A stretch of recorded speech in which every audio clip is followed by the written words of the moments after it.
Welcome, everyone. I'm so pleased to see you all here today. Friends returning for the first time, and reunions, and much to catch up about, and many to catch up with. I'm Sarah Abervaya-Stein. I'm the Sadie and Woodland Kahn Director of the L&D Leve Center for Jewish Studies, and hold the Viterbi Chair in Mediterranean Jewish Studies here in the Department of History, and I'm so pleased to welcome you today. And I apologize for our somewhat more leisurely than usual start, but we were giving our fourth guest a chance to make it from LAX, and he's doing his very best, but we all know what it means to be caught crossing town, and he was caught crossing the country. He's doing his best to join us, and we hope that he will rush in at the last minute and assume his seat. So we are hopeful that he will arrive, and if not, his name is there in his honor. So I'm so pleased to invite you to our annual Naftulin family program on the studies of Jewish identity tonight, and I'm pleased to welcome a series of guests who I will introduce one at a time. But first, a few words of thanks and further welcome. I want to thank Hillel at UCLA for co-sponsoring this event. We hope that you will join more of our events. We have a very busy spring, and there are flyers in the back outlining some of those, including a week coming up of our visiting scholar in residence, Professor Annette Reed. I want to thank the center staff for making all the arrangements for today's events, as always. And I want to ask you to just take a moment to silence anything that you have that might make noise and interrupt us. So we gather today to explore the theme anti-Semitism in America, past, present, and in context. And it is a sobering moment to do so, because as we are all aware, anti-Semitism is seeing a dramatic uptick in the country in recent years, and not only in the country, but in our city, in our state, and around the world. Now, scholars of American Jewish studies have for many years been preoccupied by an assumption of Jewish exceptionalism, the idea by which American Jewish history is a story of exception from other places and contexts of Jewish history marked by recurrent patterns of anti-Semitism and occasional, alas, calamity. But in a recent scholarly generation, and I would say this is really remarkably recent, the current scholarly generation, many scholars of American Jewish studies and scholars of the far right and scholars of the study of hate have come to understand that that assumption was faulty, and that we have not, as a scholarly community dedicated to Jewish studies, paid enough heed to the history of anti-Semitism in America and its dangerous recurrence in new forms in the present. So we are here today to explore how anti-Semitism has long been a fabric of American history, how it has been neglected by scholars, and how the contemporary moment is fostering both a perpetuation of traditional forms of Jewish hatred and the emergence of new forms of anti-Semitism. We are also setting out to ask together in what forms other varieties of racism and anti-religious hatred converge and diverge with anti-Semitism in the United States. Now, I'm very pleased to introduce three speakers, and I will introduce Professor Tony Michels in hopes that he joins us. Two visiting speakers as well as two colleagues, one of whom will be serving as moderator. So I will introduce them in the order that I believe they are speaking in. We begin with Professor Kirsten Fermaglich, Professor of History and Jewish Studies at Michigan State University. Her most recent book, A Rosenberg by Any Other Name, A History of Jewish Name Changing in America, was published in 2018 and was awarded the Saul Weiner Book Prize by the American Jewish Historical Society in June of 2019. She is currently a National Archives Distinguished Fellow, tasked with studying anti-Semitism in the United States federal government. Fermaglich is also the author of American Dreams and Nazi Nightmares, Early Holocaust Consciousness and Liberal America, 1957 to 1965, published by Brandeis in 2006, and the co-editor of the Norton Critical Edition of Betty Friedan, The Feminine Mystique, with Lisa Fine. From 2016 to 21, she was co-editor of American Jewish History, along with Daniel Sawyer and Adam Mendelsohn, and she is a co-author, along with several others, of the Serling Institute Guide on Anti-Semitism for the Michigan State University Community. Fermaglich was elected to the board of the Association for Jewish Studies in 2022. Our second speaker is Professor Alexandra Minna-Stern, Dean of the Humanities here at UCLA, one of our newest Leve Center affiliates, as well as Professor of English, History, and in the Institute for Society and Genetics at UCLA. Most of her research is focused on the uses and misuses of genetics in the United States and Latin America. She's the author of the award-winning book, Eugenic Nation, Faults and Frontiers of Better Breeding in Modern America, which was published in second edition by UC Press in 2015. Her most recent book, Proud Boys and the White Ethno-State, How the Alt-Right is Warping the American Imagination, was published by Beacon Press in 2019 and applies the lens of historical analysis, feminist studies, and critical race studies to deconstruct the core ideas of the far right and white nationalism in the United States. Professor Stern is the founder and co-director of the Sterilization and Social Justice Lab, which uses mixed methods to study patterns and experiences of eugenic sterilization in the 20th century United States. It is research that has informed the recently passed reparations bill to compensate survivors of compulsory sterilization in California. Hopefully, our third speaker is Professor Tony Michels, whom I have known for decades as a colleague and friend. He is the George Massey Professor of American Jewish History at the University of Wisconsin-Madison and the director of its Center for Jewish Studies. He is the author of A Fire in Their Hearts, Yiddish Socialists in New York, which was awarded the Salo Baron Prize from the Jewish Academy the Jewish Academy for Jewish Research. He's also editor of Jewish Radicals, a documentary history, and co-editor of the Cambridge History of Judaism, Volume 8, The Modern World. Together with myself and our colleague Ken Moss, Professor Michels served as an editor of the journal Jewish Social Studies, History, Culture, and Society. His articles and reviews have appeared in a wide variety of publications, including Heckler, Guilt and Pleasure, Meatpacker, Ocean Sports International, Slate, The Forward, Jacobin, Next Book, The Marginalia Review, Offenschfeld, and other publications. Professor Michels is completing a book entitled Jews and Revolution from the United States to Russia and Back.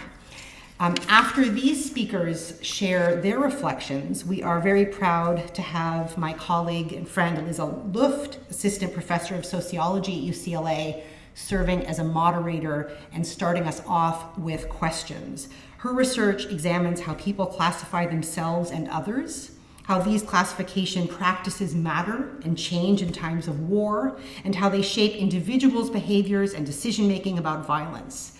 In addition to her forthcoming book, entitled Sacred Treason, Race, Religion, and the Holocaust in France, Professor Luft has published numerous academic articles on violence, cognition, perception, and morality, as well as op-eds and interviews in the Washington Post, New Yorker, LA Times, New York Times, and other major publications. So we are very pleased to have this illustrious group before us, and we welcome our speakers to take the podium or speak from the table as they prefer.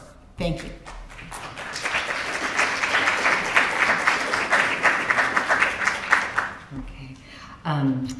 So I'm just going to move this down because I'm short. Thank you. So I just want to say thank you so much to Sarah for inviting me and to Chelsea, who's been so helpful in getting me here, and to everyone for coming on this beautiful day to talk about a really unpleasant subject.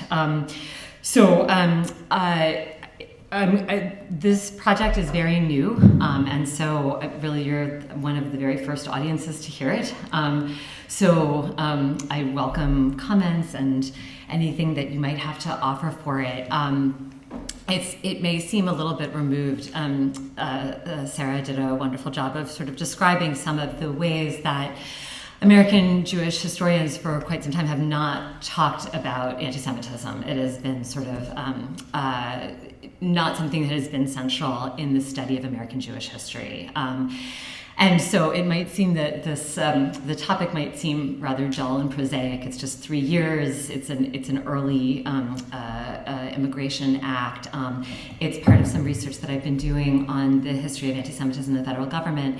And so I'm going to talk a little bit about why I think it's important, and towards the end also talk about why I think it matters at this moment. So let me move to the next. Everybody can hear me, right? Okay. Just briefly, the emergency quota, the 1921 Emergency Quota Act. I'm sorry. The 1921 Emergency Quota Act was kind of seen as a predecessor, if you know about immigration restriction legislation, which I think most people at this time know. Most people think about the 1924 Immigration Legislation Act, which very radically cut immigration by using the 1890 census, 2% of the 1890 census, and really radically stopped immigration. And so people tend to forget about the 1921 Quota Act, which came before it and was actually its precursor. It was sort of the first effort to be using quotas to actually cut down on nationalities. When people have talked about the Quota Act, they usually tend to see it as, they acknowledge that it begins this process of thinking about nationalities, that it didn't always do as much as it could have done to in the eyes of restrictionists, to cut down enough of the immigrants that they did not want to enter the country, and also the way that it's talked about, and this is true for most immigration legislation. Even American Jewish historians do not see them as being geared towards Jews. Right, they say that it is geared towards everyone, right? All European immigrants are affected by this act. Jews are not singled out more than any other group. That is kind of the standard understanding. And so what I'm going to do for you is offer a lot of evidence that I found in the archives this summer that suggests that that's probably not true. That in fact, this particular act, more than the 24 Act, more than other acts, was actually really geared towards Jews. And that, in fact, the emergency, which I actually don't think any historians really think about, the emergency was Jews. And so I'm going to talk about some of the context for why I think that's true. And so some of the things I'm going to talk about are things that I think are going to probably be echoed in the work of Dr. Stern in terms of kind of the tropes and the ideas about Jews that are circulating that help to create this emergency about Jews. I'll also say that some of the reasons that this is important have to do with sort of our understanding of immigration restriction and the Holocaust. So in general, people are aware, and when most people know about the 1924 Immigration Restriction Act, they think about that as being the place where that is what limited Jews, that those quotas were what limited Jews and stopped them from coming to the United States. And in concert with that, it was the act of the State Department. It was the State Department in enforcing those quotas and perhaps even going above and beyond those quotas in the 1930s that helped to lead to the tragedy of people not being able to immigrate. And the other important thing that I think is about this research is that this actually, I think that this research suggests that, in fact, the State Department, that its anti-Semitism and that its efforts to restrict Jews began before the 1930s, before the emergencies of the Nazi regime and Jews trying to leave, that in fact the State Department helped to put those quotas in place, which is something that really has not been much talked about or elided, even though people will sort of maybe, suggest it. But I think that this evidence suggests that the State Department really had a hand in creating this legislation, not just enforcing it, but actually in creating it. So let me go through some of the context that I'm talking about that I think created this emergency of Jews, and then I'll also just show you some of the documents that I found that I think are pretty startling. And these are going to be things that everybody knows about, but I think actually it's useful to take a step back and think that they all did occur within this 3-year period, 3.5-year period, and that this created a major emergency on the part of federal officials. So one is the Bolshevik Revolution. Speaking of Lenin, and not just the Bolshevik Revolution, not just anxiety about, sort of this major power becoming communist, but in fact the Jews, who people believed were at the heart of the Bolshevik Revolution, because there were a small number of Jews. Lenin had, I believe, a grandparent who was believed to be Jewish. Trotsky was himself Jewish, and a small number of other Jews, or a decent number of other Jews who were Bolsheviks.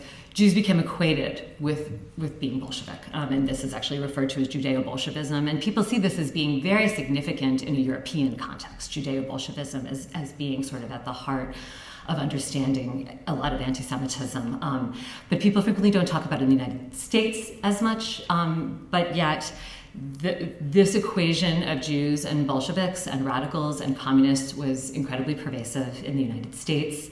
There was a Senate hearing in 1919 that freely equated Jews with communists. The Protocols of the Elders of Zion is printed in Senate galleys, and it was distributed to members of the Senate committee, basically arguing that the Bolshevik Revolution, this was a Jewish revolution. And this is clearly an emergency for federal officials. The aftermath of World War I is also an emergency for federal officials. So this is an image of Torah scrolls in Kiev being destroyed in pogroms.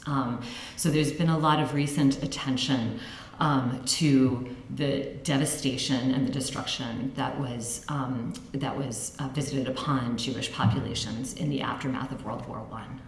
This has been sort of Jeffrey Weidlinger has done new work on pogroms, Elizabeth Braz, other people.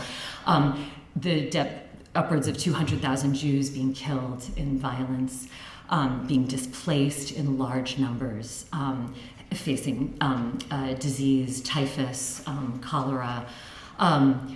Just devastation and poverty, and seeking to come to the United States, right? So as there is this tremendous displacement, they are seeking to come to the United States, and there are Jewish organizations like HIAS, like the Hebrew Sheltering Immigration Aid Society, and the Joint Distribution Committee that are seeking to help them, that are seeking to help their co-religionists. And so that is terrifying for State Department officials, because there are people who are seen as dirty and disruptive and possibly dangerous, who are seeking, maybe in the millions, to come to the United States. And so that is an emergency. And then finally, the Protocols of the Elders of Zion puts all this together into a nice, neat package. So this is in the State Department. This was a copy of the protocols, which I'm sure most people know is a forgery from the Russian government that purported to be the conspiracy, minutes of a conspiracy of world Jews to bring down Western civilization.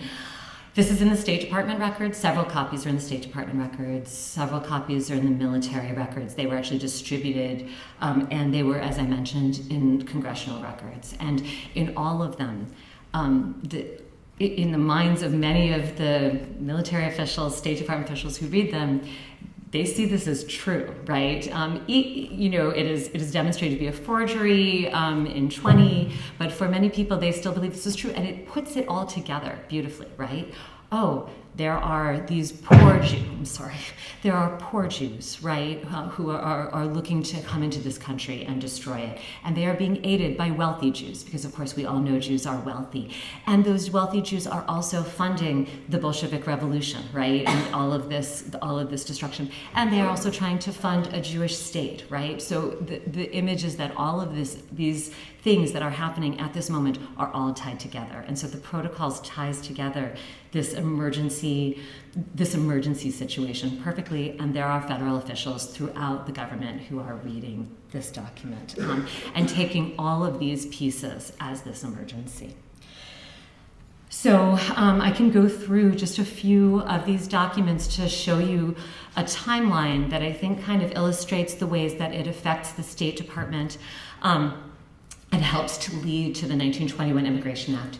So this is what's called a CHIT. It's a state, that little blue thing is, you find this in the State Department. I'll show you another one as well. They're like these little interoffice memos that State Department officials use to sort of engage in interoffice conversation about the documents that they're finding. So this is coming from, I'm sorry, I don't have his, I believe he's the Undersecretary of State, Alvi 80, who says, I have myself forcibly and somewhat disagreeably struck with the volume of correspondence showing a tremendous exodus of Polish and Russian Jews, as well as Jews from other sections of Europe, of Central Europe. The question whether this and other classes of undesirable immigrants should or can be prohibited by visa or by amending the present legislation is one which I think merits very careful consideration. I don't have the entire document, but he goes on to say that if they are going to come into our already congested cities and not be assimilable, then we should do something about this. The date of this is March 22nd. AD went on to write a letter to Davis, and I'm not sure, I believe this is the Undersecretary of State, Norman Davis, where he lists the dangers that he sees of Jews. And not only does he see this class of immigrants that are dangerous, which he does not identify as Jews explicitly, but here on the third page, he several times points out the problems of the Hebrew Sheltering and Immigration Aid Society, right? So it's not just these Jews coming in, it is also that Consul Kina at Warsaw reported the activities of the Hebrew Sheltering and Immigration Aid Society in fostering immigration, again emphasizing the present danger of the spread of cholera in the United States through this class of immigration. So it looks like a public health emergency, right? This is among the other things that this is imagining. He writes this to Davis November 30th, 1920, and then there is a meeting that comes together, including people from Congress who are on the Committee for Immigration and Naturalization, and people at the State Department who get together to meet to discuss. We have the minutes of them discussing how they will, what the possibilities are for restricting immigration and how the executive branch can help in this restriction.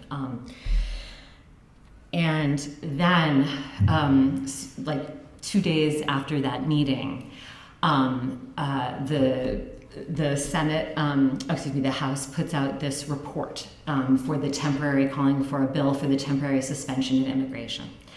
It is clearly a response to this conference between the State Department and Congress, restrictionist congressmen. It is about a 12-page report. It's a significant report because it summarizes sort of a long history of trying to restrict immigration. And out of the 12 pages, I would say 8 of them are specifically devoted to the Jews and to the problems of the Jews. There is a full 4-page appendix at the end of it that basically is the consulate reports from Warsaw, from Bucharest, from all these places in Europe, and they say things like this: the great mass of aliens are Russian Poles or Polish Jews of the usual ghetto type. They are filthy, un-American, and often dangerous in their habits. And it goes on and on like this. So a good 3/4 of this report that is pushing for what winds up becoming, and that this bill winds up becoming the Emergency Quota Act. And it does so by publicly doing this in this immigration bill. And then 4 months later, the Secretary of State, Charles Evans Hughes, releases another report that becomes a part of the immigration bill that again specifically identifies Jews. 75% of the Jewish applicants who are coming, 75% of the applicants for visas are Jews. 3 million Jews would come if they could. And these are not the Europeans of a sturdier day who hewed the forests, founded the towns, fought the savages. These are beaten folk, spirits broken, in effect driven from their European habitat into the West. They have no desire to form and build. They will exist on what has been prepared for them by a better people. This is, again, pages and pages of this that explicitly identify Jews as the danger and explicitly denote them as inferior and as a danger. And you can see as well in letters and resolutions from the public, this becomes public. Jews protested. I actually have a lot of Jewish protest letters, but you also have a lot of letters from Sons patriotic organizations that use the language and this public report. There is an influx of the most undesirable immigration, and in view of the fact that our foreign ambassadors, ministers, consuls, and other representatives say that there's the millions of worst elements, this comes out about 2 weeks after that report comes out, right? So clearly the State Department is shaping this, it is going out into the press, and it is pushing the groundswell for the passage within 5 months of the State Department, of the Emergency Quota Act. I won't move forward. I put in some extra things because I knew that Tony wasn't going to be here. But if my time is up, I will. This is awesome. Though I can just briefly tell you, this is a 3-page screed about the Jews and the biggest problem of the world of the Jews today. It's clearly like just the protocols all the way through, and then this is the State Department saying.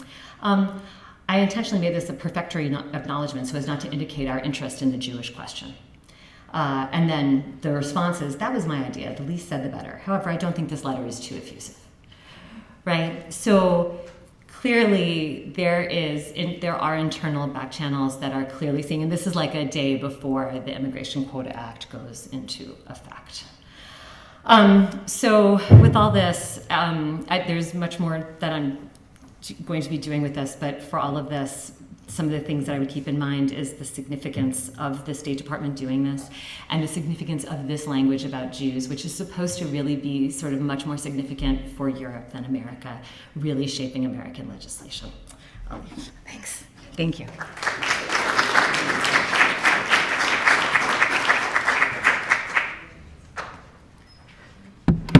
Thank you so much for the invitation. Let me see if I can. So, good afternoon. Thank you so much for the invitation. Thank you to Professor Stein, to the Leve Center, to the Leve family, to Chelsea White for her support with this event. This is really, for me, an exciting event because I think what the Leve Center is doing is putting us in conversation. We're coming at histories of anti-Semitism from different directions. And it was so interesting. That's why I grabbed my computer, because I started taking notes on what you were saying, because it began to intersect immediately with research that I've done. So first, I mean, just to kind of compliment, I published an article in a special issue of the Journal of American History last fall, focused on the 1921 Emergency Quota Act. And in that piece, I make connections between the eugenicists of the early 20th century and the white nationalists of today, with the bridge being largely the ideology of Madison Grant, who some of you may recognize as very much of a hardcore racist and eugenicist who wanted to build an Anglo and Teuton United States and thought anyone who didn't fit that mold should be kept out and potentially purged.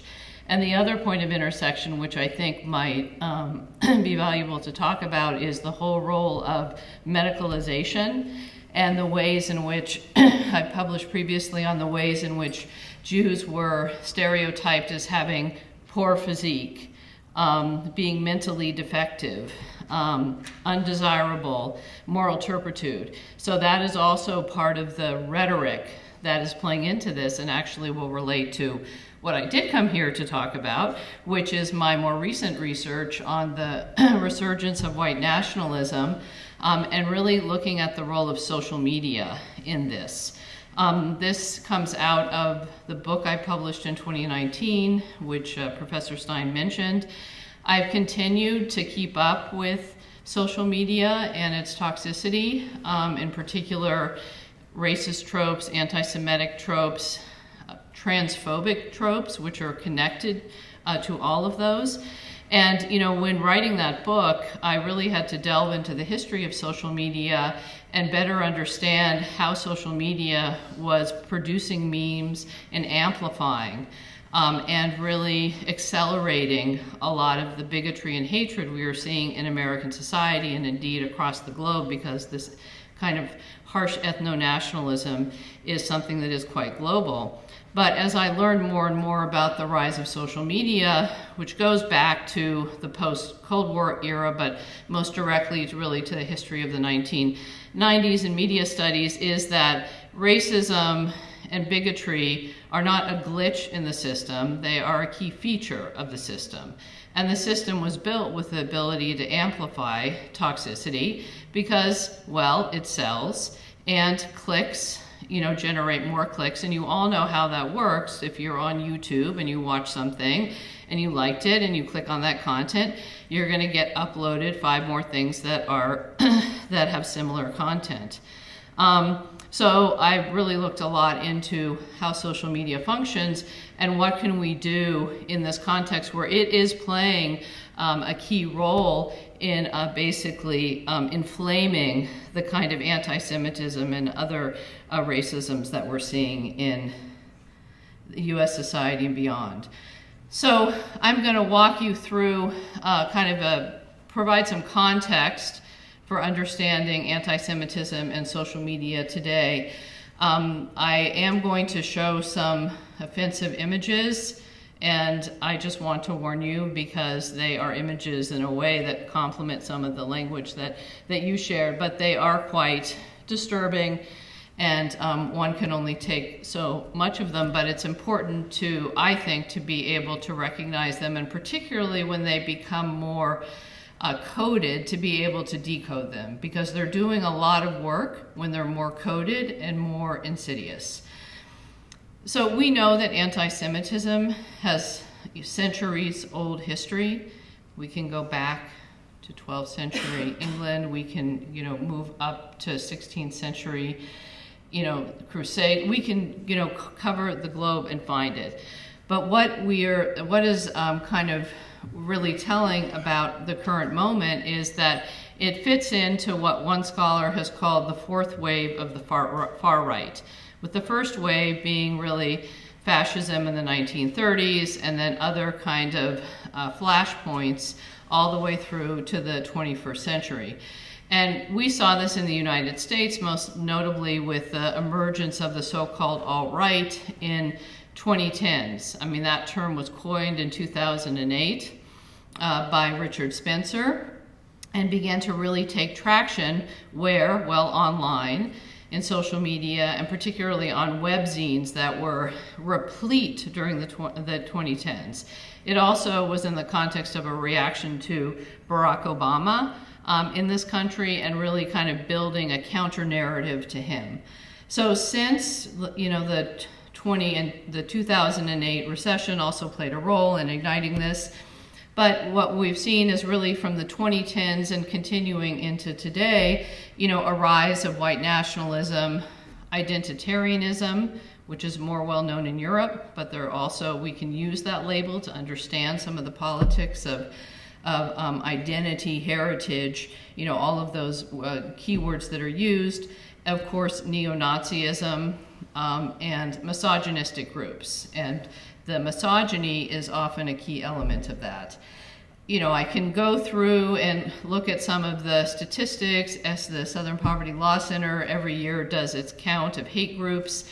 There actually has been a slight decline in hate groups since 2020. They attribute that in part to everything that kind of exploded after January 6, 2021, and the fact that both a lot of these groups had become bigger and they had consolidated, and also some of them were driven underground through lawsuits and other form of moral, a kind of moral censure. But we also know that we've seen, this over the past years, a rise in domestic terrorism, and anti-Semitic terrorism has been part of that. I mean, and this is really where how harrowing this hits us when we think of what happened at the Tree of Life Synagogue in Pittsburgh, and how before, that massacre took place, the killer posted something about the HAIS, complaining about, almost pulled straight from the documents that you showed us. And then that was posted on Gab, which is one of the social media sites that I'll talk about. So we've seen all of this happening, and it's happening because groups are organizing in real life and because they're finding each other. And I saw this, I lived in Michigan until last year, and I saw this on display in the state capitol when there were all of those kind of armed protests, and they tried to actually kidnap unsuccessfully, and we know, kill the governor and all of that. So we know that that's happening in real life. It's also happening in a metapolitical space, which is a word that is often used by the far right that I think we need to claim to understand better, which is spaces where ideologies can circulate, be repackaged, and where kind of the battle of ideas, so to speak, is taking place. And really, where has that been, over the past decades? Well, it's been on social media. And we all use social media in some way, shape, or form, right? Almost everyone does, unless you've completely sworn off of it.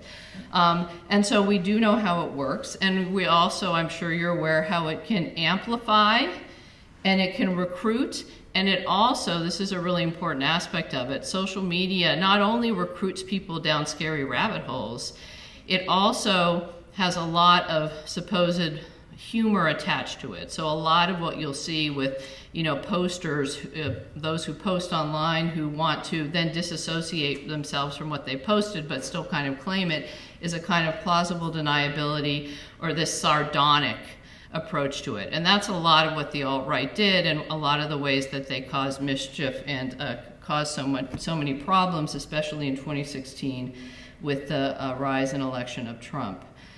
So I like to look at the ADL. They do this report card every year. They actually started this report card in, I think in 2021.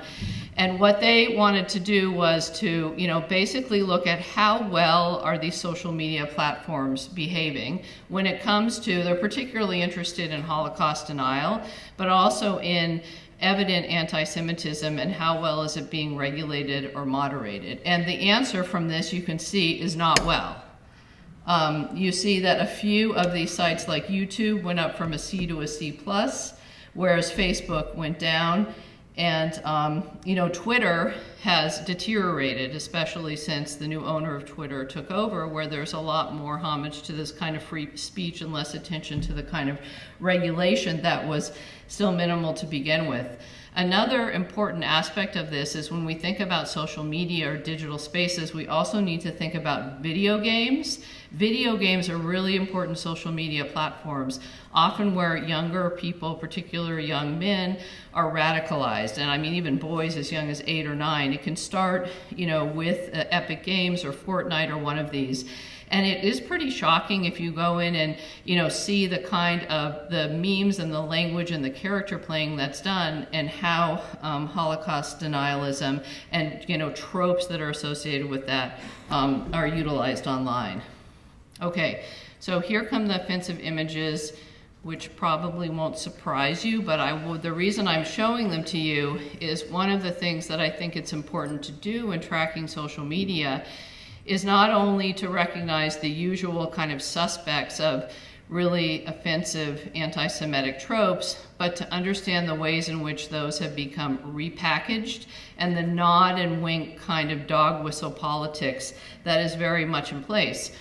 One of the things that has happened since, ever since Charlottesville and really since, over 2018, 2019, 2020, many of the key white nationalist figures were deplatformed. So, Richard Spencer is still on there somehow, but like Nicholas Fuentes was deplatformed. And I could go through the whole list of like Gavin McInnes, who started the Proud Boys. They were deplatformed.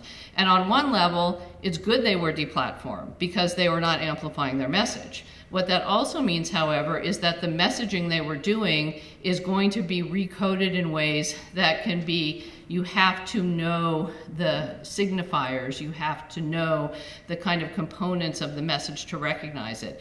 And there's a lot of that that's going on in kind of far right networks that seep over into, let's say, kind of what I've often called the erosion zone between far right social media and kind of mainstream social media.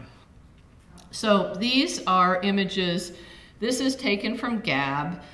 This could not be kind of a more, this is such a quintessential anti-Semitic meme. I mean, what you have, film producer, Jewish hook nose, cigar, and then promoting racial mixing, right? So really this idea that Jews are behind racial diversity, are supporting, kind of what they would say mongrelization in America, and are supporting this not only through, and look at kind of how extreme these racist stereotypes are. So it's all piled in there. I mean, and this is offensive, and it's very obvious. There are other examples that have shown up. These are more from posters or from the period from the 1930s to the 1960s, where this was resonating a great deal, particularly in the context of civil rights struggles in the United States and pushback against desegregation. But again, it's these same kind of ideas that Jews are promoting communism, radicalism, interracial sex, kind of uncontrolled debauchery, and these other themes. So think of those as kind of a backdrop, and now I want to take you to an image that's really stuck with me that began to circulate in 2018. This circulated on social media both in Western Europe and in the United States, and really took off, during the kind of so-called migration crisis in Europe during that time period. And one of the reasons why this image, is so powerful is that it has very strong Nazi themes in it. So can someone point out, I'm sorry I cut off the top of it, but you can almost see it at the top. I mean, it's good to deconstruct it together, is my feeling. But, so you see the Star of David at the top. Then you see the sun, supposed sun. Does anyone recognize that? So that is the black sun that was kind of used in the context of the Third Reich. It was one of kind of the esoteric symbols that was used, especially after the end of World War II, among those who were kind of die-hard Nazis who wanted to keep the cause going. And they glommed onto this symbol, and you will, okay, 5 minutes, oh, now I have so much to talk about. You're like, you have more time, and I'm like, okay, great, I'll try to connect these dots. Anyway, so a few points about this. So who is the perpetrator here? Well, it is the Jew, the Jewish entity. You can see it in the face. You can also see it in the spider. The spider and the octopus are very common anthropometric tropes for Jews, which has to do with the idea of kind of colonizing, taking over, and also being able to kind of, slip in between the crevices and all the crevices of society. So you can see that, and well, what is the Jew supporting? Well, the Jew is supporting, in this image, all of the liberal and left causes, let's say. And, these are, again, really caricatured in grotesque ways, but you've got the pride flag, you've got women's liberation, you've got, a multi-racial group, you've got, bodies that are kind of out of control. You've got Black Lives Matter signs and so on. So the idea is that Jews have supported this agenda, and this agenda is marching forth and destroying Western society. But don't worry, because there are two saviors who are going to save it. Ancestral Europe will come to the rescue, which is very, much part of this ethno-nationalist idea that, the Vikings and, the Knights of the Templar will, come to the rescue in a cyclical kind of reenactment of history, and the degeneration will be stopped. So in here, this is 100% anti-Semitism and kind of pro-Nazism in this very image. And I think it's really important to be able to recognize that. I'll close with this, or I have two more quick images I'll go through quickly. This is an image also taken from Gab, by someone who still posts regularly. I was looking at her post last night, and I assume it's a she because she says her counter poster is Empress Husband. So, and what she does is she posts a lot of things about Holocaust denial. I mean, none of this is regulated. It all just runs wild on Gab. And one of her kind of key points that she returns to is that America was ruined in 1965. Why was it ruined in 1965? The Immigration Act. And who was behind the Immigration Act? The Jews.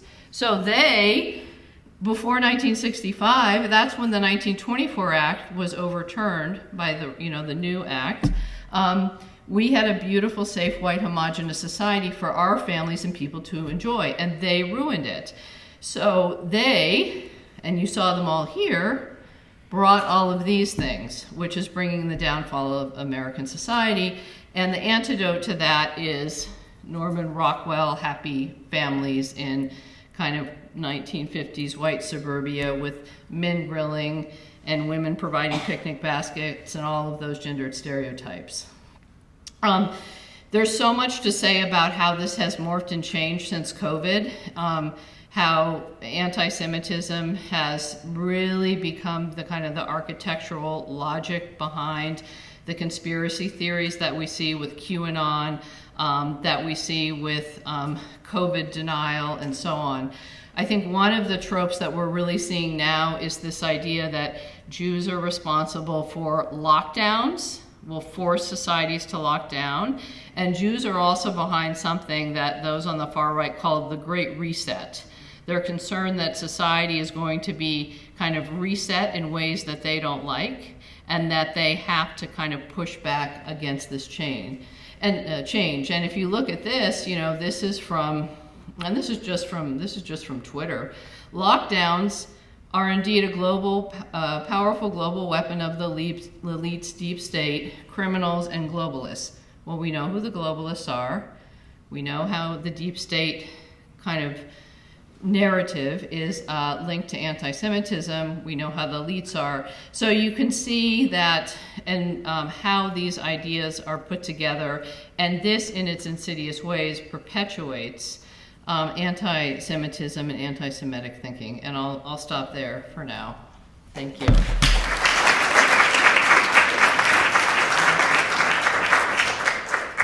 By all indications, the recent years have witnessed an increase of anti-Semitism in the United States.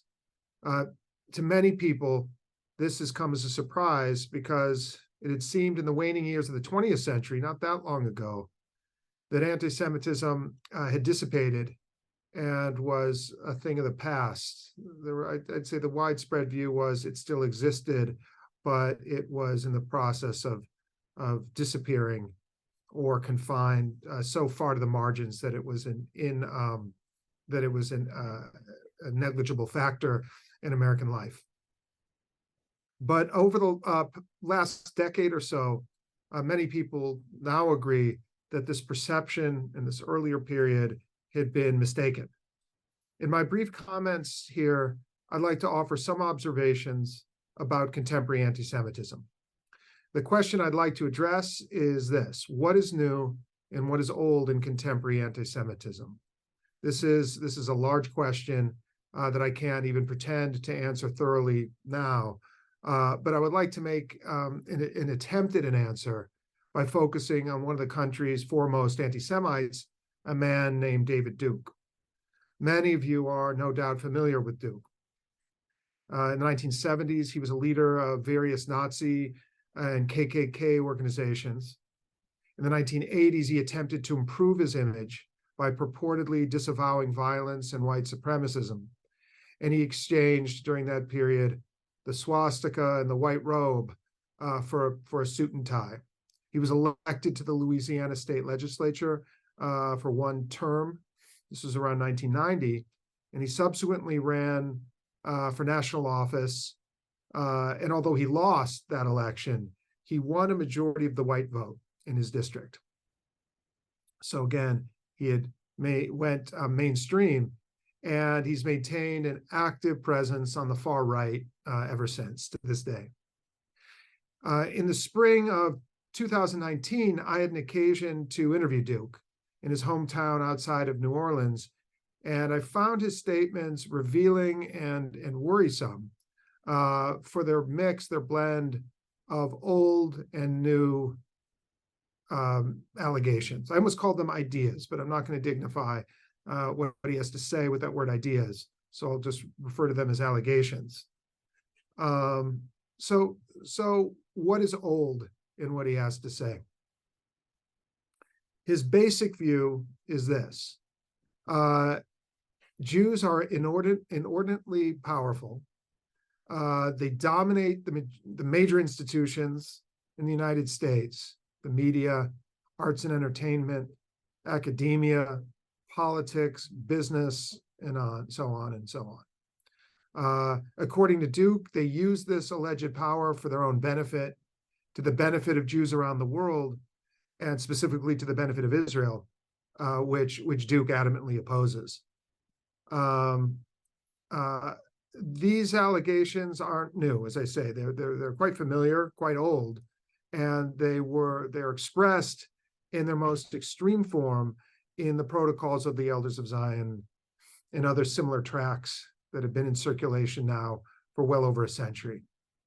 So there is nothing new in this allegation of so-called Jewish power, or to use his term, Jewish supremacy.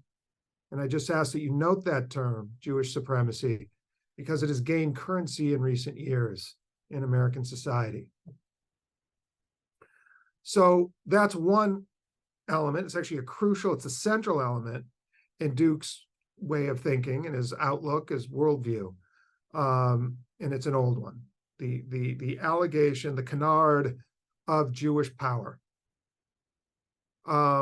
Secondly, Duke alleges that Jews are waging a war of extermination against the white race to advance their own power. So that's part two. They're extremely powerful, and they're using that power ultimately with the goal not just of enriching themselves or amassing more power to their own benefit, to the detriment of the common good. He certainly believes that. But ultimately, their goal is to exterminate white people. Jews are seen by Duke as the mortal enemy of the white race. Again, an extremely powerful enemy at that. And according to Duke, they form the most dangerous element in American society today. Of all the different groups, ethnic minorities, racial minorities that he doesn't like, Jews are the one group he feels, he claims, he maintains, is the most dangerous. Most dangerous in large part because they're so powerful in his mind. And then finally, and this is a conclusion that naturally follows from the other 2 points, is that Jews need to be, as he puts it, deposed of their power so that white people can be secure in American society. In other words, Jews must be removed from American society or somehow forced into a subordinate position. He's unclear about this, about exactly, he might be clear in his head, but he's reticent to go into too much detail about what he imagines will happen or should happen to Jews. He claims to disavow violence, but at the same time says that if Jews continue on their path, that there will be violence against them and it will be justified.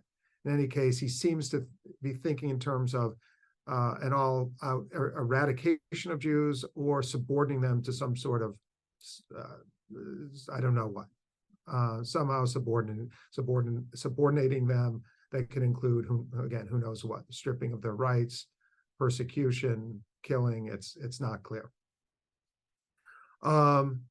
Again, there's nothing new in this general goal. Right? So those 3 things, that the Jews are extremely powerful, they wield power to their benefit at the expense of America as a whole, especially white Americans. Jews are in their ultimate goal, and their most extreme and dangerous goal as he sees it, they're trying to exterminate white people, and that the way to respond to all this is for somehow to, as he puts it, depose Jews of their power. Again, all old, all familiar themes in the far right, in this country and abroad. But there are some new features in Duke's outlook that I think are worth pointing out in order to understand anti-Semitism and its appeal in the 21st century. One is that Duke often avoids the language, the familiar racial vocabulary of white supremacy. And in fact, he disavows the term itself. Duke says he is not a white supremacist, actually. In fact, he claims that the term white supremacy is a term invented, coined by Jews and Zionists as part of their effort to subordinate white people. He claims there really isn't such a thing as white supremacy at all. He himself defines himself as a white nationalist. That's his preferred term, is white nationalist, not white supremacist. What is the difference? According to Duke, and I'm saying this, let me be clear again, not in any way to justify his views, but to try and underscore what is dangerous in his views. And this how he presents his views is itself dangerous because it's an obfuscation and a distortion of what his views actually are. According to Duke, he's not a white supremacist because he claims he doesn't hate anybody. He doesn't hate any other group. He is merely proud of being white. That's what the term white nationalist is meant to denote. As I believe it was a term that came into circulation on the far right in the 1990s, maybe a little later, but my understanding is it came in the 1990s. And again, it was a way of saying, we mean no harm, we white nationalists. We mean no harm, they say, to any Jews, blacks, or anybody. We are just proud to be white. And beyond that, they say that they need to defend the rights of whites, which they claim are slipping away. And whites are losing not just their privileged position. They actually don't think whites enjoy a privileged position in American life. They say the opposite, that whites are becoming increasingly marginalized, poor, subject to all sorts of forms of discrimination, deprivation, and ridicule. So they're merely asserting a pride in being white. Interestingly, and surprisingly to me, is the way in which Duke presents this in the vocabulary of multiculturalism. The view he and others like him put forward is basically this. America's diverse, humanity is diverse, diversity is just a part of life, and this is good. Diversity is good, according to this view. This is nothing to lament, it's simply a fact. And in this world, in a society of diversity, whites are just one of many groups. But not just any old group, a group that is being uniquely persecuted, discriminated against, and so on. So in the current presentation of white supremacy, it is redefined as white nationalism. White nationalism is defined as benign because it is claimed by Duke and others that it seeks no harm to anyone else, and that this is simply part of the pride in being white is simply part of American multiculturalism, except because of Jews, it is not seen that way. It is seen as pernicious because the Jews have made it seem pernicious as part of their effort to amass ever greater amounts of power and to ultimately exterminate white people. I'll just say as an aside, well, first of all, I want to say this is bogus. What I want to also say is that this is important for understanding the appeal of white supremacy because it's not packaged as such. It's not packaged as a theory of racial superiority or racist domination, but again, in benign terms, as something that recognizes and appreciates diversity, which so many people in America value. But it's a claim that says white people have to be recognized as part of America's diversity. So again, this is a bogus, distorted, twisted multiculturalism. It's not really multiculturalism, but it is framed and packaged in this way. And I suspect there are many people who sincerely believe that's the kinds of things that Duke says, they believe it's sincere, or they take it as sincere. So that's something that I think is new here. And when I asked Duke about his understanding of what is white, who are white people, and the like, he said, and again, I'm telling you this because I think it's something that's new historically in the thinking of white supremacists. He said he's not interested in racial purity. He's not interested in racial purity. He's not interested in elaborate hierarchies of race. He said, and there is some truth to this. He thinks of whites in a highly inclusive manner, which means whites can include people of all different kinds of descent from Europe. Occasionally, even people who do not descend from Europeans, in some rare cases, with the exception, of course, Jews are not considered white, but on the contrary. So there's a kind of, as I say, repackaging of white supremacist ideas in a more diffuse way, if not a complete disavowal. And there's not an obsession with again, racial purity. There is, however, a more generalized view of whites as a put upon group, and they should be entitled to take their place among other groups in American society. This is the David Duke repackaging of white supremacy that I think has gained currency on the right, and partly because it's framed in benign terms. A second point that is needs to be taken into consideration is Duke's view of Jews as, again, enemies of whites. Now, on the one hand, this is old. This in and of itself is not new.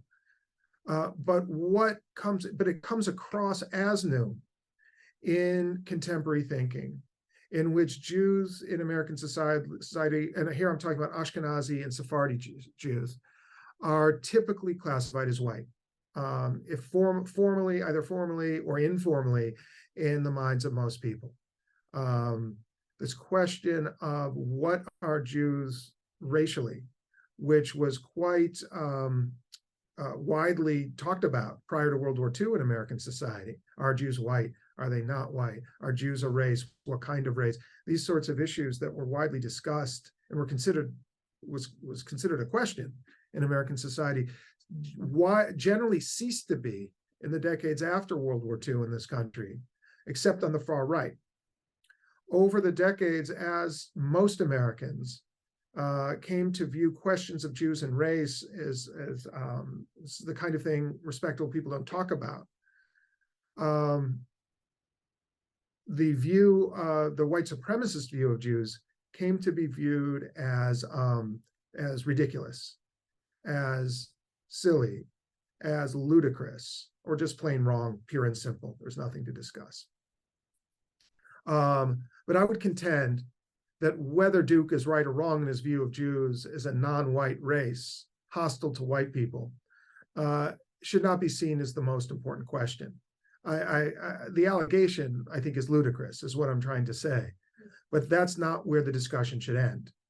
The most important thing to me is the fact that white supremacists view Jews in that way, right, as a force hostile to white people and bent on their destruction, that white supremacists do view Jews this way, and they act accordingly.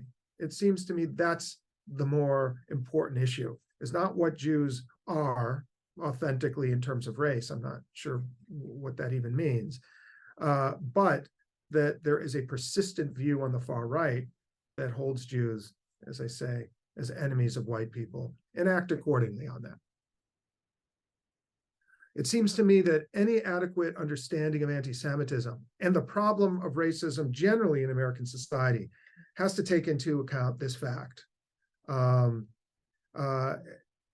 once this is recognized, something that should be obvious becomes clear. And that is that anti-Semitism, its continuation, its growth, its evolution in various forms, plays a crucial role in differentiating Jews from the white majority. Organized hostility toward white ethnics such as Italian Americans, Irish Americans, Polish Americans, that disappeared a long time ago. But Jew hatred has persisted and grown. Militant enforcers of white supremacy demonized the Jews as a central aspect of their worldview and commit acts of violence against them. They indict Jews for wielding inordinate power at the expense of whites and go so far as to accuse Jews of waging this war of extermination. That is something that couldn't be predicted some decades ago, that these views would persist. And the fact that they have persisted, I'm trying to suggest, is what differentiates Jews from every single group, immigrant group and their descendants who came to the United States in the 19th and first half of the 20th century. So what is new about anti-Semitism in the 21st century, finally, is the degree to which it is seeped into the mainstream. It's no longer marginal. White supremacists and their sympathizers have crossed into the Republican Party, such that anti-Semitism holds greater currency today than at any time over the last half century. Not in all ways, not in all aspects of anti-Semitism. I'm talking about elements of anti-Semitism have found expression in places it wouldn't have and couldn't have just a few decades ago.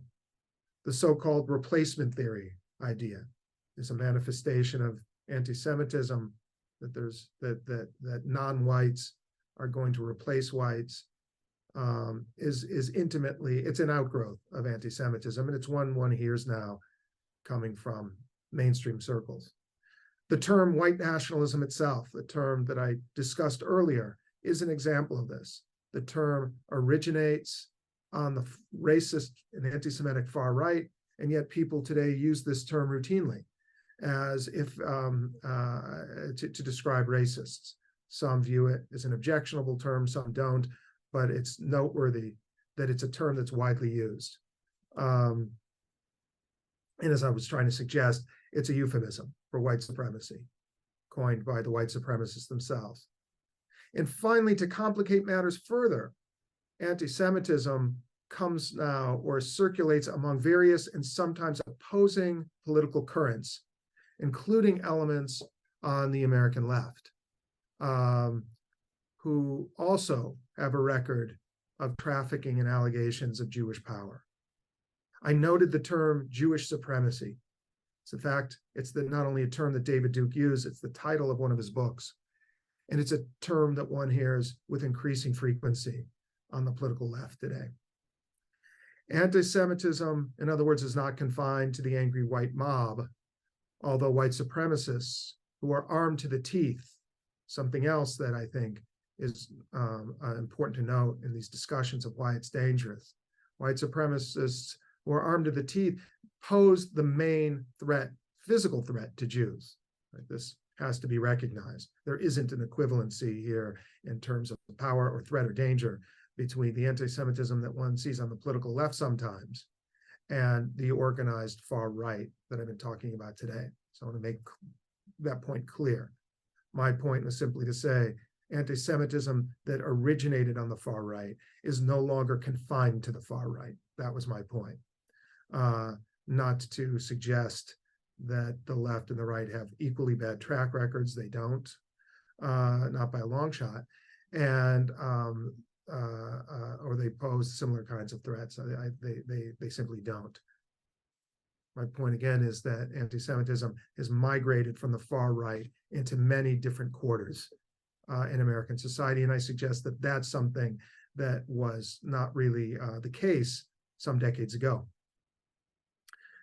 How American society has come to this point, how anti-Semitism did not disappear, why it did not disappear, as was expected in earlier times, that's a question I can't address here in my brief time, but I think is one of the most pressing questions that demand attention today.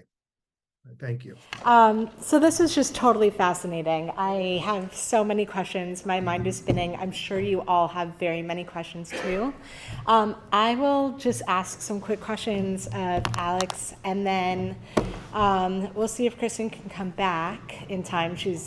For those who couldn't tell, Tony is calling her, so hopefully that means maybe he's here and he's trying to find the room, if we're lucky. But if not, then we'll open it up to the room. So. Can you hear me? Yeah, okay, sorry. Getting over a cough that miraculously wasn't COVID, but still coughing. So let me begin my comments with this article that I love, that I read a couple years ago by this woman named Adina Maya and her fellow colleagues. And what she did was analyze reception to Hitler's speeches in Germany from 1933 to 1940. And the argument that typically goes is that Hitler's propaganda played a really, really big role in convincing Germans to perceive Jews as dehumanized, to hate Jews, to see them as internal enemies and threats to the nation, and therefore so much of what he said and so much of what he did on the radio, in person, via those speeches, and so on and so forth, really helped lay the groundwork for the Holocaust. When they actually analyzed the reception of these speeches, one of the most fascinating results that I think about often is that there was tremendous variation in reception, so that people who were already anti-Semitic or already inclined to believe anti-Semitic ideologies found validation in those speeches for their existing beliefs. And it also helped them find each other, so it served to amplify their existing beliefs and as a coordination mechanism. But people who did not agree with those speeches and ideologies resisted. They participated in protests against Nazism. They helped save Jews when it came time to save Jews. They refused to turn in their neighbors. They were much more likely to react in a negative way to that kind of discourse and ideology. And when I think about it today with so much of what you were showing and also just what we see in the media and so on and so forth, I think about the fact that obviously we're all in this room. We see these things. We're exposed to this discourse. We hear it, whether it's coded into Fox News or on our Twitter streams or so on and so forth, and we're not convinced by it. I mean, I assume many of us are Jewish here, but it could be other anti-ideologies, anti-trans ideology, racist ideology, and so on and so forth. So my question, building on sort of that work, was I was curious about your research on social media as playing this inflammatory role.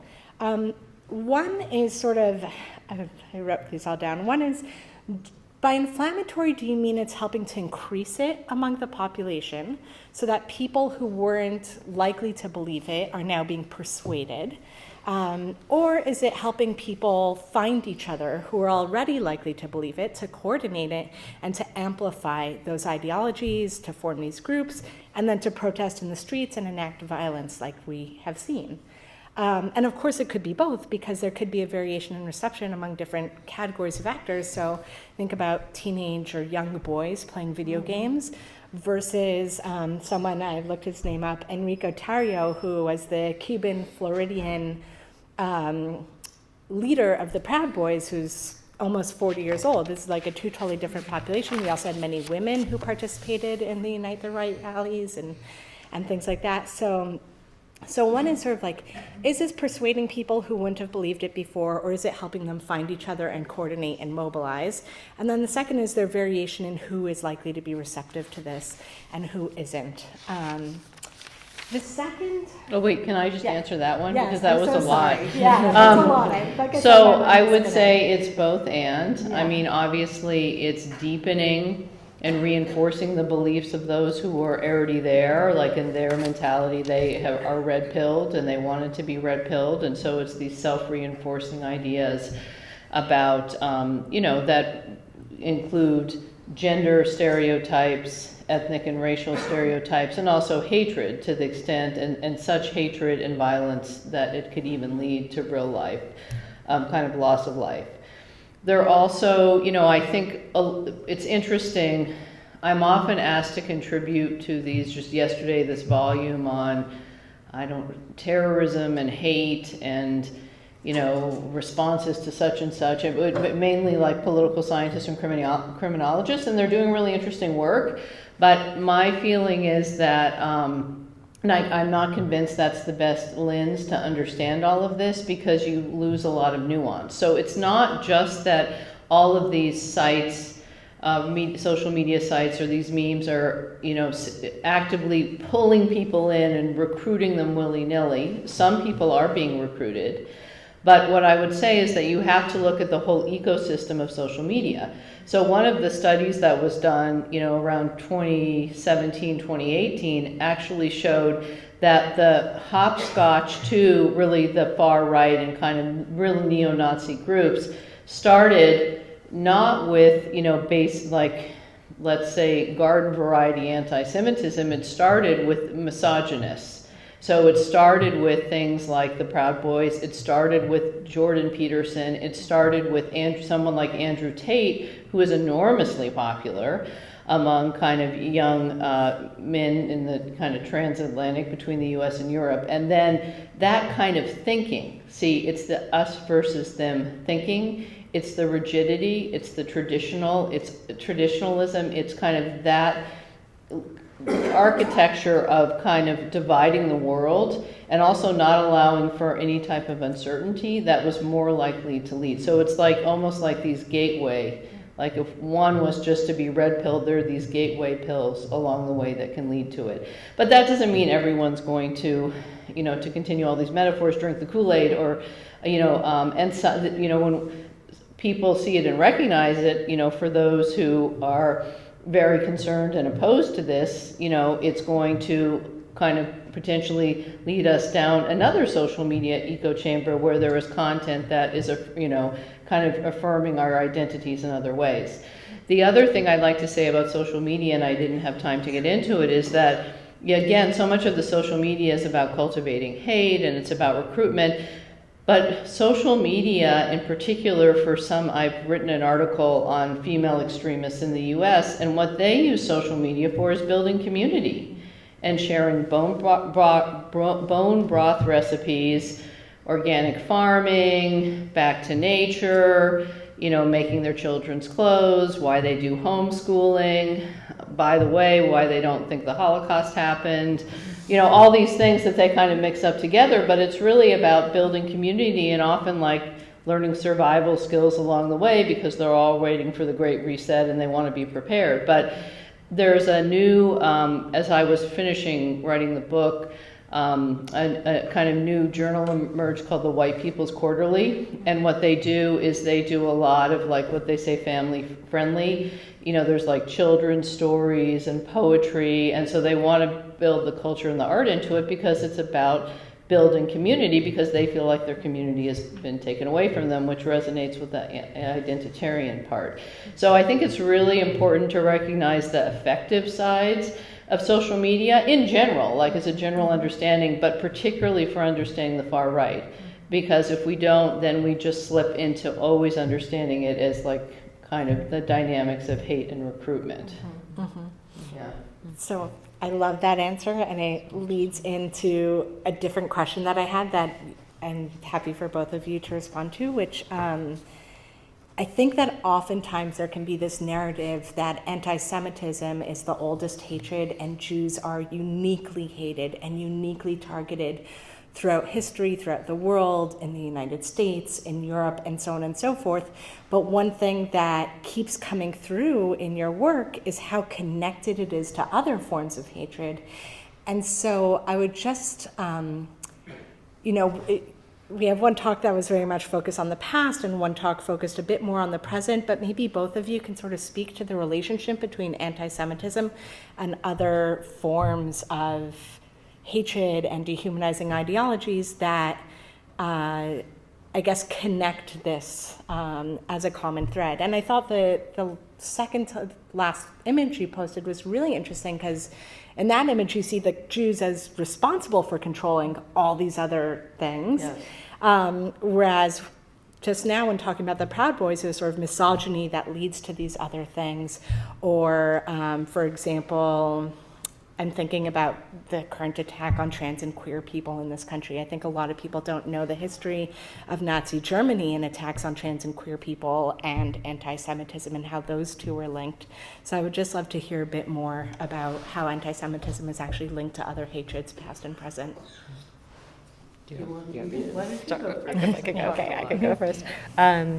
Yeah, I mean, that's one of the things that I think, because in American history, there's been this kind of sense, no, it's not anti-Semitism, it's just xenophobia writ large, that I feel bad, because I have been focusing sort of explicitly on this, where we really do see Jews being targeted in a way that they're not supposed to have been. But by the same token, yes, I mean, I spent a good portion of my summer looking at letters to Congress pushing for the 21 and the 24 Act, and they are just, it is everyone, right? They choose different people. The only thing I think is different about the Jews is that they're longer. The letters are longer. It takes them longer to describe the conspiracy theory. So there's 6 pages instead of 1, right? It's, but otherwise, it really was that was, so I think very much, I wouldn't, definitely I think that the research, I was highlighting this because I think this was kind of at that moment, it was a push, but I think that throughout the history of immigration restriction, it really begins with Asian Americans, right? And it sort of, and it kind of morphs and is used for different groups. So I think absolutely it is. And by 24, even the focus on anti-Semitism has moved away, and there's a focus on sort of broader Southern Europeans. So it's absolutely kind of a hatred. I mean, I don't necessarily see it in the same way. Not that I don't think it's true. It's just in this particular, in the immigration restriction, it doesn't show up where the Jews. In this stuff, it doesn't show up necessarily that the Jews are bringing in others, right, or controlling others, which is what I think it morphs into in the far right stuff. But absolutely, they're connected for sure. Yeah, I mean, I would say this goes back to the 1965 trope, which is that, the Jews were, according to these conspiracy theories, pulling the levers that resulted in kind of the Immigration and Reform Act, or what was the exact name of the 1965 Act? I can't remember. Immigration Nationalization? No. There's so many of them. Yeah, they're all, they all kind of sound the same. Similar names. But in 1965, it changed dramatically, where the racial quotas that you were describing were dropped, and it was replaced with the family reunification and occupational status system, which, and the architects of that new immigration law never imagined that it would change the demography of the United States so much, and that the visa categorization systems would result in, larger numbers of Latin American and Asian immigrants. And once that became clear that somehow some of the patterns were playing out, then you get a rise of what would, basically be the fourth wave, or what would be the second wave, between the second and third wave of the far right, of all of these writers who begin to, basically blame the Jews for allowing in and, creating the environment for, the demographic change in American society. So that continues all the way with, kind of this anti-immigration groups that we're aware of today. But I would say that, when I started writing Proud Boys in the White Ethno State, I knew that anti-Semitism was part of it. But I came at that really looking at what are the long kind of eugenic threads, where anti-Semitism was woven into that. But really, what did white nationalism mean to them, and what did whiteness mean to them, and what did white superiority? So I began to look at that, and that, led me into understanding their gender politics and the role of patriarchy. But the deeper and deeper I went into it, the more layers you peel off the onion, at the center of the onion is kind of an undying anti-Semitism. Because the narrative of American history and the changes in American society are always laid at the feet of Jews, more than any other group. I mean, other groups are blamed, but the other thing is kind of the stereotypes of Jews being intelligent enough to be able to manipulate this whole situation in the first place. Mm-hmm. And so there's a lot of bait and switch when it comes to that as well. Mm-hmm. Yeah. Could I just ask you a question, actually? Yeah. So if you don't mind, just because I'm curious about the 65 date, because I've also, I've been doing history over a long sweep of history. So, and you actually brought it up also the 1950s, right? Sort of the sense of Jews being behind the civil rights movement, yes, and race mixing within that. What do you think is the relationship between that and the Civil Rights Act and the Immigration Act in 65? Because I guess I had sort of thought that that was just a continuum, but do you see them as two different things? Well, I see them as very much interconnected. Mm-hmm. And I would say that there's such a strong xenophobia that's been part of white nationalism and there's a desire to gravitate to certain fixed dates. Like 1776. I mean, there is this power of dates, right? And so, but 1965 became the kind of before and after. Also, if you look at the U.S. Census, what you see is that the U.S. population was classified as almost 90% white. Now, that's really problematic how people are classified because, many Latin Americans were classified as white and there's still racism in that regard. But anyway, and so then, since then, it's been, they're kind of horrified about the arrival of 2050, which is another date when, the U.S. will become a racial plurality, which of course has already happened in California and Texas, and they hate California and they like Texas, but anyway, that's a whole other story, yeah. So 65 is their date then? That's their date, yes, really that they have gravitated to, and you will find it again and again. I think once I recognized that, I started seeing it all over the place, and it actually started making sense to me. So unfortunately, we just learned that Tony is not going to be able to join us. That gives us more time for Q&A, but it's truly a shame that he won't be here. I'm going to ask one more question and then open it up to the crowd, just because it follows on what you're both talking about at this moment, which is, people have written about eugenics before. People have written about the history of white supremacy in this country before. People have written about the history of immigration in this country before. People have looked at the same documents that you've looked at, and yet you're noticing this thread of anti-Semitism that has been overlooked. And we sort of started off this whole conversation saying that even among Jewish historians and people who have explicitly made studying the history of Jews in America their project, there's been a tendency to overlook the history of anti-Semitism in this country. So my question is, as scholars going into the archives or looking at the materials that you look at, why do you think this has been overlooked? Is it that people never looked at these particular documents? Is it that they looked at them but didn't think they were significant in the same ways that you did? Is it because they're asking different questions? How is this emerging now for you, do you think, in contrast to people who have done similar kinds of research in the past? Do I go first? Yeah. That's a huge question. It's probably all, right? It's probably and Sure. Rather than or. Sure. So I have a few answers. I mean, I think that because I was asked, this is part of a fellowship where someone asked me to go look for this. So certainly they gave me the money and the time to go explicitly with this as my question. And I don't think that always happens. And I think that is being pushed by what is going on, right? I think that has been that is something that people are now wanting to ask a question about. Whereas I think certainly in 1940s, 1950s, there was a desire not to ask those questions, right? To sort of see the United States as not,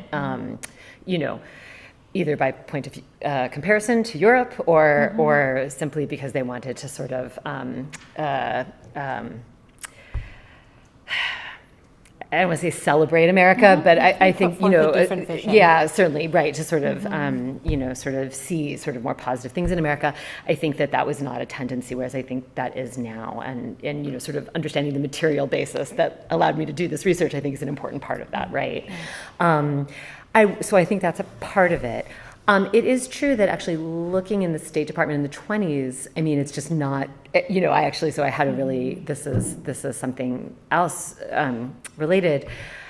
People have usually looked at immigration materials when they look at Immigration Act, and then they've used the State Department to look at the Holocaust, and those two studies have been quite separate.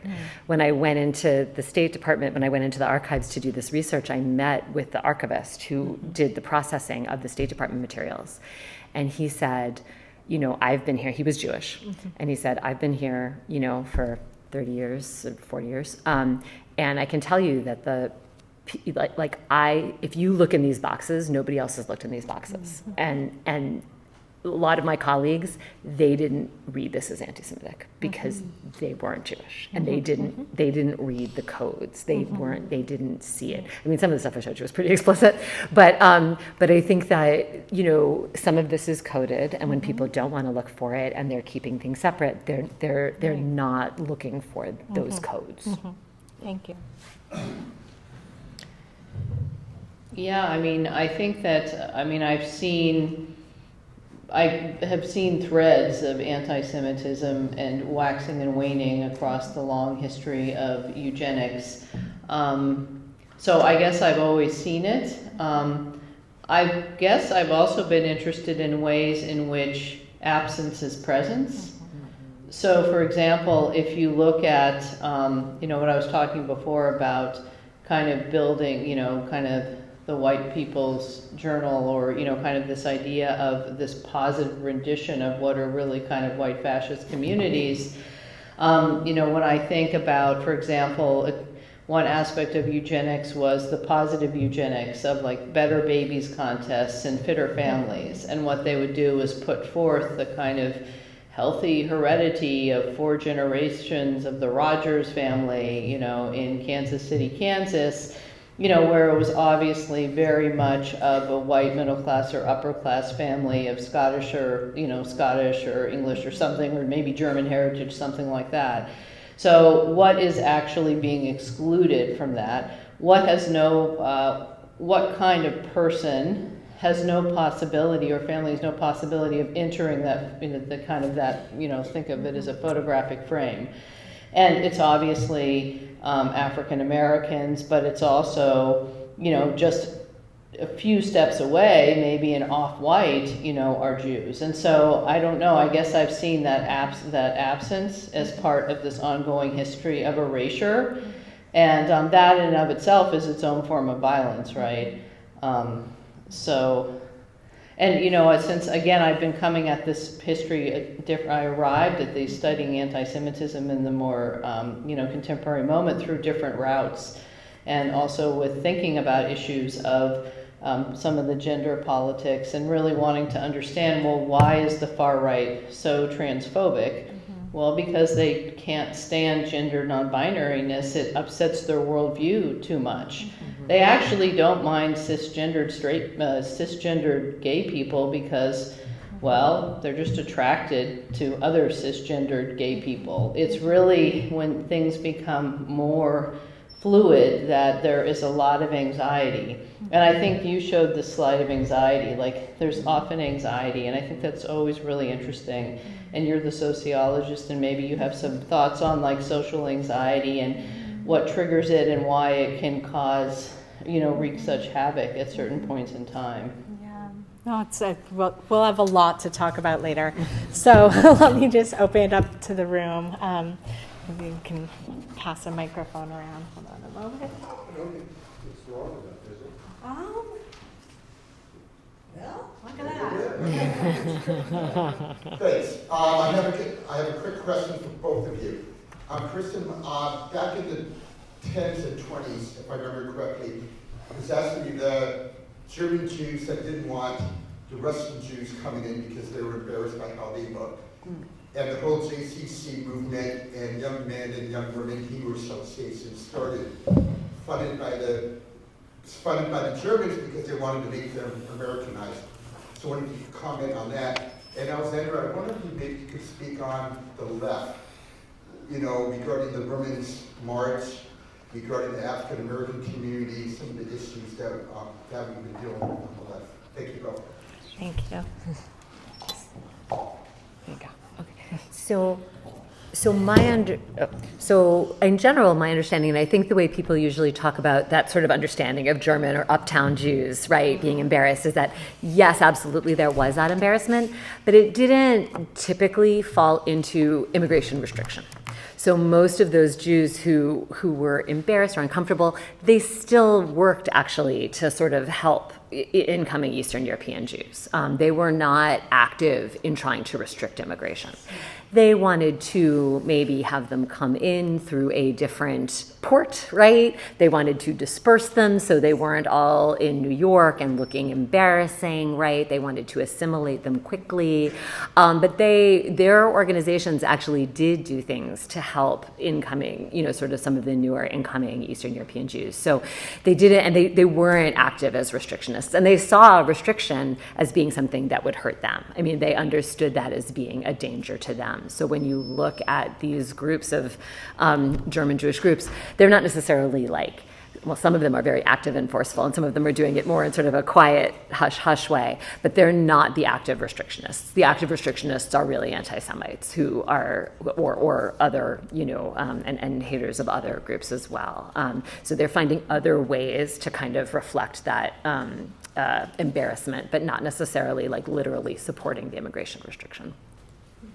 Yeah, so I would say, obviously the far right is not the only sector or fringe of society that can partake of anti-Semitic views and tropes. And, they have circulated in other communities, and, we've seen expressions of anti-Semitism, from the Nation of Islam, and, that is also really tricky territory to get into, because you're getting into questions of, other forms of identity in a context of a highly racist society. So how do we actually unpack all of that? It doesn't excuse anti-Semitism, but you must put it in context. And so I have focused more on trying to understand far right and white nationalism, because I think that's what poses the greatest danger. It poses the greatest ideological danger, and also the greatest likelihood of actual, physical violence. And so that's what I would like to focus on most. But, I think you raise a good question, and that is a fraught political area that, we would need another whole seminar to discuss and talk about in a way that is thoughtful, respectful, and contextual. That's it. I don't need it. Okay. I have a question for Kirsten about the quotas. One, how were the quotas established to begin with? And by looking at the numbers that you have on the map, it occurred to me that a very large percentage, if not a majority, of the numbers were actually from Poland, from Russia, from, you look at 21,000 from Russia, 20,000 or so from Poland, another 10,000, basically all the numbers that are on the map, that were from the countries that seem to be bordering east of Poland, compared to, I think, 57 or so from what looked like Germany and maybe the Austro-Hungarian part of it. So by looking at those numbers, I was trying to figure out, is there an inconsistency between this anti-Jewish sentiment and the fact that all of these numbers actually, they could have actually brought more people from Southern Europe, from Spain, from other places where maybe there were fewer Jews and fewer communists. But yet the large numbers are actually seemingly in those areas that seem to be the heart of what was the Bolshevism in time. We should look at the numbers again, because I don't think that's the case, actually. The bulk of the numbers are from England and Germany in those. And so let's, can I show the numbers, actually? Can we go back to in general, they're using, so I can tell you this, and then we can look at the numbers, because in general, it's usually England and Germany and Ireland. Those are where the numbers are. So the first, the 21 Act is 3% of the 1910 census. That's where that's from. And then it didn't, as I said, like there's sort of the idea was, oh, that didn't do enough, right? So we have to go back. And so the 1924 Act, I believe, is 2% of the 1890 census. So they're going back further, trying to get there before there were as many Russian and Polish and Italian, right? So and so they're looking to get rid of Eastern Europe and Southern Europe more effectively. I would have to look at the numbers again. And some of those numbers are kind of wacky. So that map is actually, I wanted a visual for the act. It's actually a 22 act. Oh, yeah, thank you. Although, no, oh, there we go.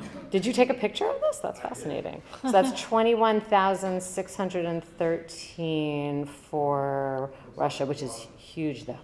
And then, Poland is also very large. but then this is Germany, which is 67,607. Looks like Germany, but I couldn't tell, from that time which. Right, well, so that's part of what's going on. Really what this map is supposed to be showing, actually. Poland. Pardon? Poland.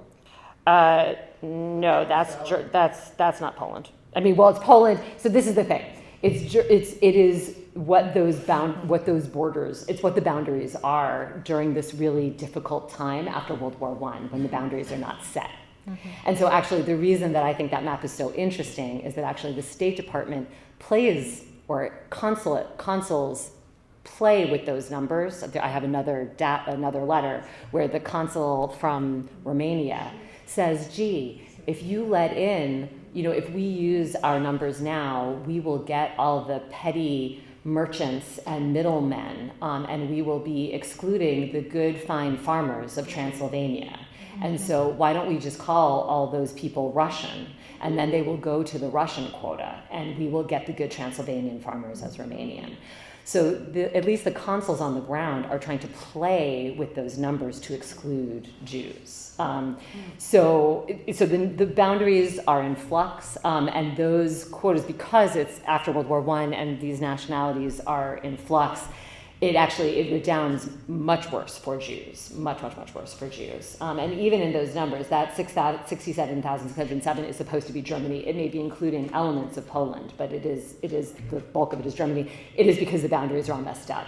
But definitely they are receiving more, and by 24, they go backwards, right? And they make even more explicit. And in fact, then they cut the German numbers as well, which winds up happening like in 26, actually, even post-24, because then there's this very everybody who is not English and Irish. The person who develops this is this guy, John Trevor, who is just a crazy anti-Semite and very much focused on sort of, the real Americans as only English and Irish, and English and Anglo-Saxon.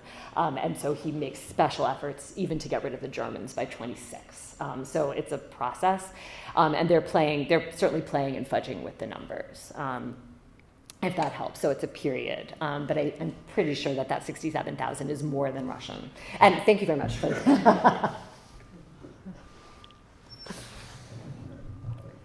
I don't know where the microphone went. Oh, there you are. Sorry, I didn't see you standing there. Do you want to go, Sarah, and then in the back we have a question, just for proximity? Thanks for a wonderful presentation.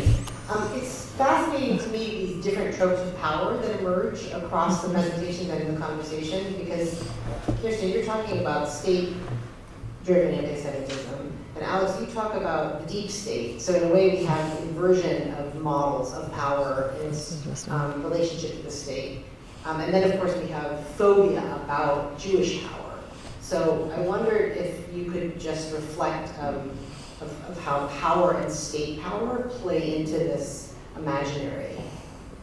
That's really interesting. Yeah, that's a great question. I need a minute to kind of formulate my thought if you have something to... I do too. Although I could say, I think it's really, yes, you're right. This is the project that I was in was state power, but it is really fascinating how the protocols, right, sort of enables these imaginaries of power that really bizarrely, don't think about the statelessness of Jews, right? There are Jews who are literally at this moment, like Romania is making Jews stateless at this moment, right? And the rest of, and many of the other Jews are being, displaced. And And it's kind of unbelievable that there's this kind of imagination that there's something nefarious about Jews in America trying to help these other Jews, and no conception of the fact that they have nowhere else to turn, and that it must therefore be a conspiracy, that it must, that the statelessness somehow is a super state, right? It's kind of a bizarre thing, but which I had not really thought about. But I do think that there's something about that is so like willful. It's kind of like willfully obtuse in the way that it kind of imagines the opposite. Yeah. Well, did you want to say something? I think that there's a sense. If we look at the period that you're studying, there's really a desire on the part of like the eugenicists and their allies, at least in terms of immigration, to use the state as a kind of bludgeon to put down their laws and to get the 1924 law in place, and also, by the way, to get the Border Patrol in place, because the kind of medicalization and kind of disease stereotypes that are applied to Jews are also applied to Mexicans. So there's a lot of similar language there, and it would be interesting to think about kind of those connections more, because I think they are pretty pronounced during the period, especially in the 20s and 30s. But then there's a sense of the state as betrayer. Mm-hmm. And once the state has betrayed, particularly all of those bigots, let's say, who had upheld these laws and been so content in the United States in the 20s, 30s, 40s. The 50s, things began to shift, as you were talking about, by the 1960s. And it's really interesting because, for the recent book that I wrote, I delved into the work of this pseudonymous writer named Wilmot Robinson, who wrote this book called The Ethno-State, and he wrote some other books. And right after the 1965 law was passed, he started writing these screeds about how, America was basically going to hell in a handbasket due to these demographic changes. By 72, that book was published. The other project he had was this journal that most of you probably haven't heard of, but I think it's really important in the history of anti-Semitism, called Instauration. So it's kind of like restoration, instauration.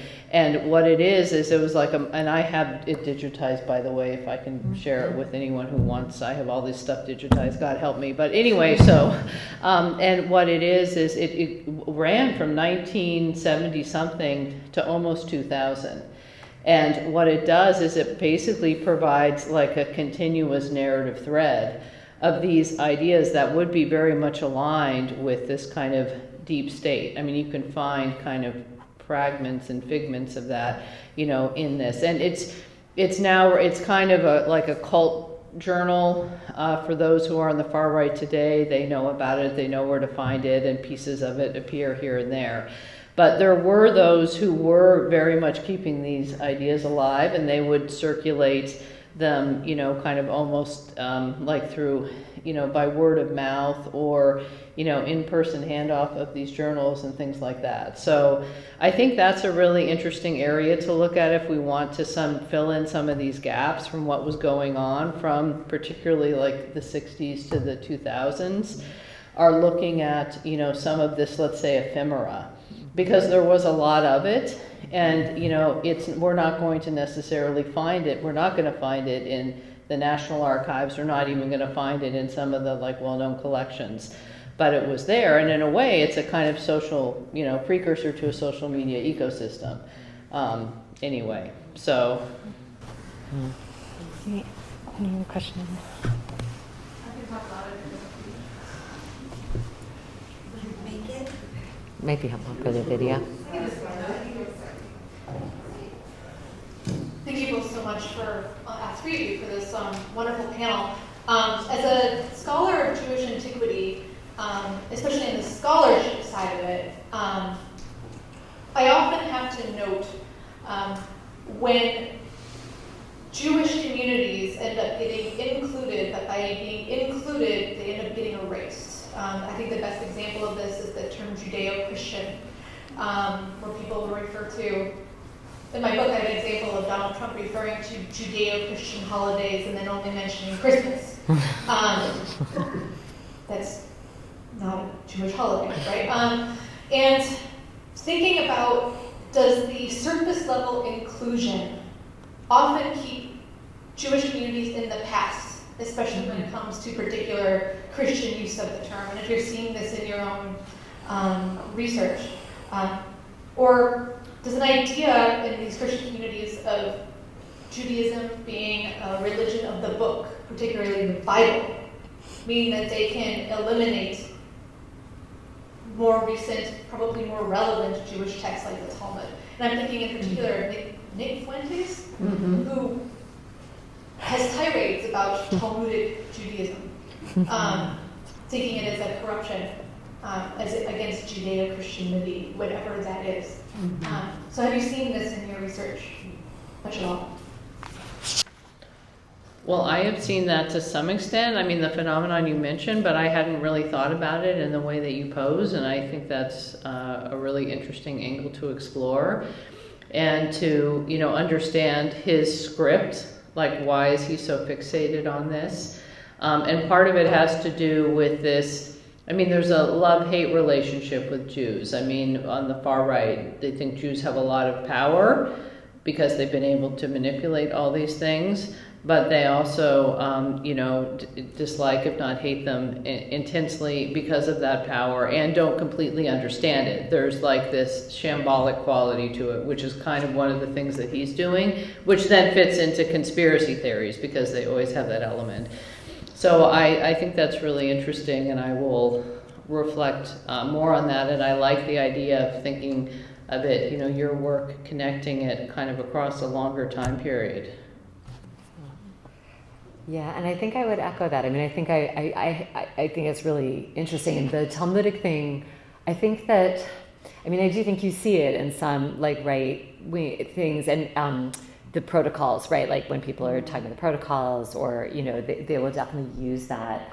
But I hadn't put it so far as to think about it as being kind of the, you know, erasure, right? And I don't think that it shows up in the same way. I mean, what's really striking about what you're saying has a lot to do with religion, right? And what's really striking about most of the stuff that I've been looking at is how little it has to do with religion, right? And in fact, how decided they are that it is not religious. And I actually think, and I haven't done the research, I haven't looked at this in quite the way I need to yet, but when you asked me about the quotas, I think that they developed the quotas, and I think I even found some evidence of this that I have to go back and kind of pinpoint, where they're trying to, they use the quotas because they know that Jews are going to keep saying, you are discriminating against us and we're a religion. And so it has to be nationalities. They have to find a way to make it nationalities so that Jews can't say that. Like they actually, I think I have a letter where they sort of find that. So they're very decided that it's not religion. And so they're not talking about that at all, whether or not that's a piece there. It's not visible in the archive. Yeah, I mean, that's interesting because I think you're right that there is this erasure of the religiosity of Jews. Now that I'm thinking about it, in the far right discourse I've seen, instead there's this pivot to this psychology discourse. I mean, there's this Kevin McDonald who taught for many years at Cal State Fullerton until they disowned him, wrote all of these books kind of riffing off of the Frankfurt School, but with a psychological bent. Anyway, it's all very strange, but one of the points that he makes over and over again is this whole in-group. I mean, that's another key word that you'll see, is the, you know, the in-group. Like Jews are an in-group, they know how to be an in-group, they know how to leverage being an in-group. And so there's this, which is not overtly religious. I mean, it might have to do with some kind of social solidarity, but it's seen as an intellectual attribute that allows Jews to figure out what their cohesiveness is and then, you know, work for their self-interest, you know, in kind of pulling these levers in society. But I think it's pretty interesting how these terms, like if we were to like, what are the top 20, you know, kind of terms that are used as part of this anti-Semitic, I think we would find that more of them come from pseudoscientific or psychological or other lexicons rather than anything related to religion. Yeah.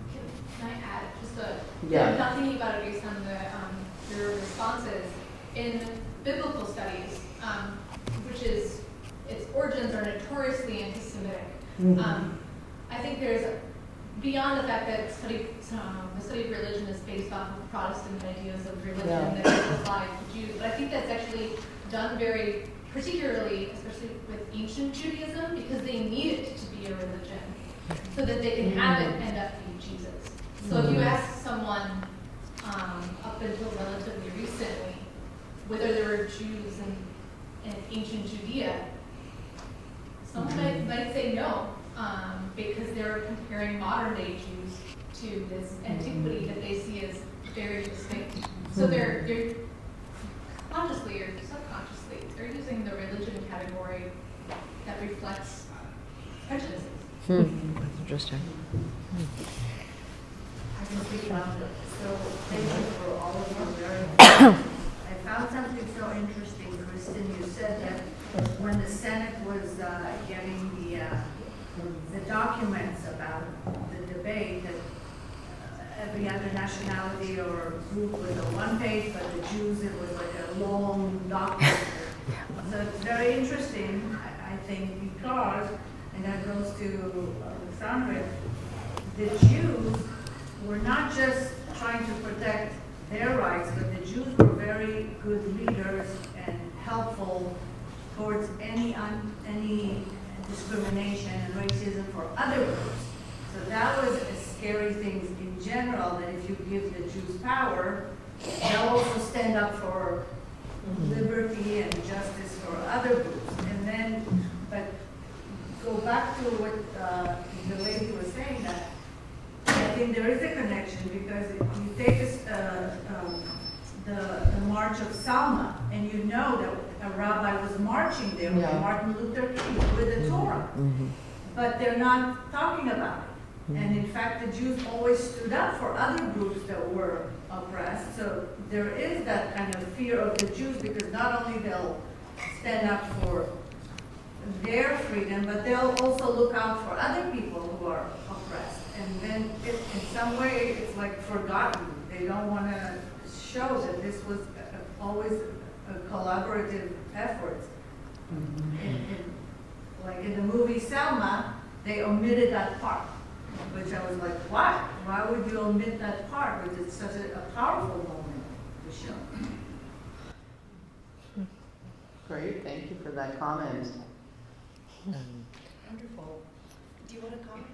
Oh, no, I was actually, yeah, sure. So I was going to say that,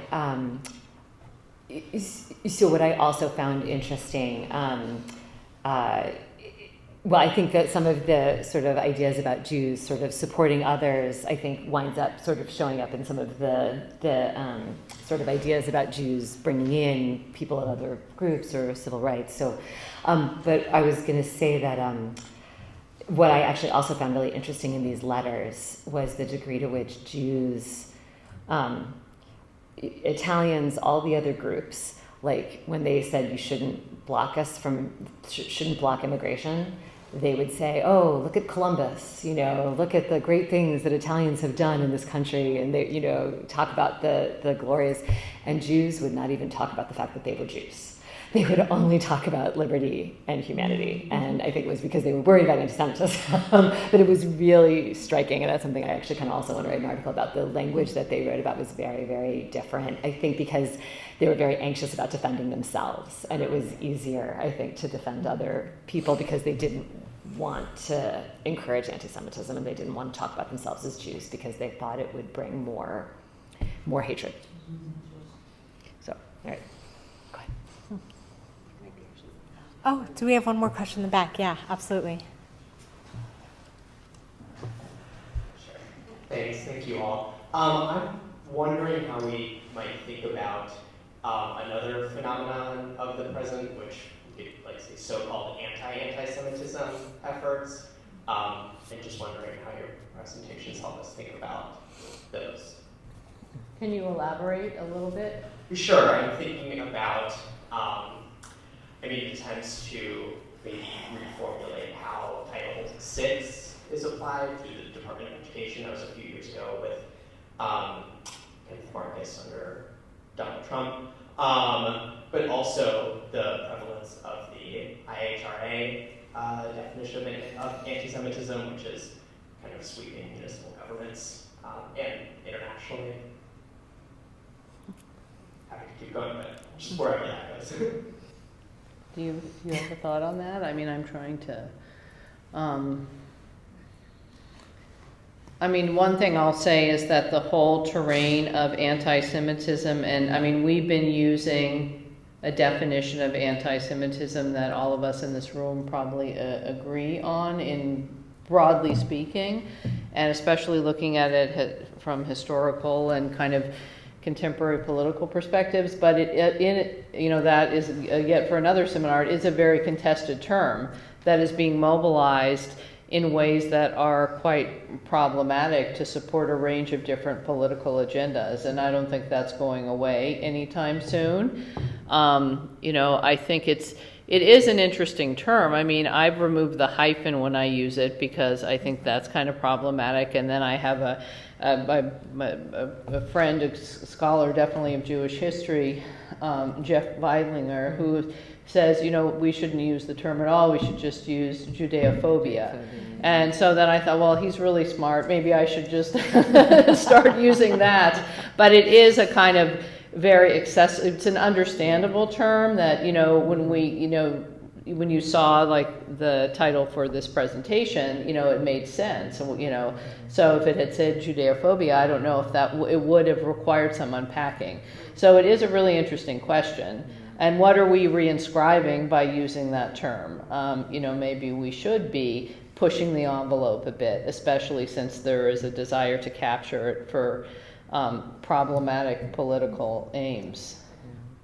I think it's really important to sort of think about sort of the contested nature of the term, and to think about political uses of it. I mean, so in my bio, I just actually spent the past year co-writing a guide to anti-Semitism for the MSU community, and one of the things that was really important for us, it came on the tail end of kind of an ugly incident within our the student union, which I think is probably happening at a lot of schools. And so our guide was actually a desire to not necessarily not define, but to not use definitions as a place of punishment, right? Not use it as kind of legislation, right? To not legislate it, to not sort of use it as kind of a boundary, and and therefore punish people who sort of go beyond those bounds, but instead to educate, right? And to sort of make people aware of multiple different definitions and kind of uses of it, to sort of create conversation that is thoughtful and that takes context into account. That I think that I spent a lot of time thinking about that, and I guess that's what I would say about that. Wonderful. Well, I want to thank our guests, and just very quickly before we applaud them and depart, I want to say that in the recorded version of this, which will go live on our website and YouTube channel soon, Tony Michels' presentation will be added, so you can catch his reflections later. And finally, I want to mention something with which I had intended to lead, which is to say that the Leve Center is partnering with the Initiative for the Study of Hate at UCLA to offer a postdoc next year in the study of anti-Semitism with a preferred focus on the American context. So we are eager to receive applications, and we hope you'll help us in spreading the word. So now I would like to thank our guests, and in advance, Tony Michels, who isn't here, for simulating presentations and helping us unpack an all too timely and thorny topic. Many thanks.